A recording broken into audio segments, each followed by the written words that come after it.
43তম BCS এর পুনরায় ভেরিফিকেশনে মোট 267 জন বাদ পড়েছে। বিষয়টি নিয়ে সামাজিক যোগাযোগ মাধ্যম ফেসবুকে লিখেছেন জুলাই স্মৃতি ফাউন্ডেশনের সাধারণ সম্পাদক সার্জিস আলম। জনপ্রশাসন মন্ত্রণালয় জানিয়েছেন, বাদ পড়াদের মধ্যে 40 জন স্বাস্থ্য পরীক্ষায় অনুপস্থিত থেকেছেন, আর 227 জনকে বাদ দেওয়া হয়েছে গোয়েন্দা সংস্থার প্রতিবেদনে অনুপযুক্ত হওয়ার কারণে। শনিবার দেওয়া পোস্টে সার্জিস লেখেন, 43তম বিসিএস এর পুনরায় ভেরিফিকেশন হয়েছে। 168 জনকে এক ধাপে বাদ দেওয়া হয়েছে। প্রথম ও দ্বিতীয় ভেরিফিকেশন মিলে মোট বাদ পড়েছে 267 জন।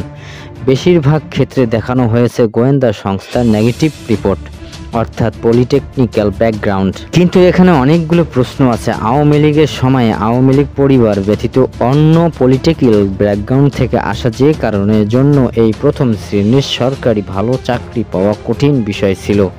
একই ধরনের একটি চিত্র যদি এখনও দেখা যায়, তাহলে পার্থক্যটা কোথায়?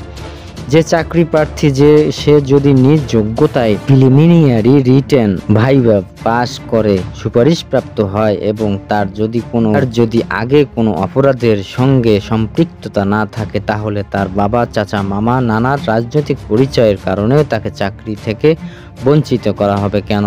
আমি কি করব সেটা কি আমার চাচা নির্ধারণ করতে পারবে? কিংবা আমার চাচা কি করবে সেটা কি আমি নির্ধারণ করতে পারি? একটা সময় পরে সবাইকে ব্যক্তিগত জীবনে গোছাতে হয়।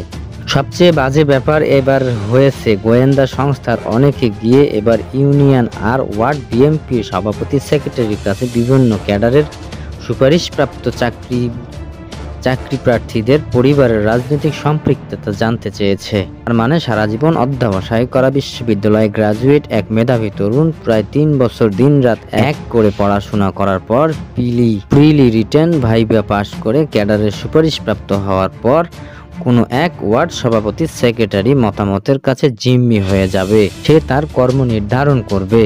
তাহলে এত আয়োজনের কি দরকার ছিল?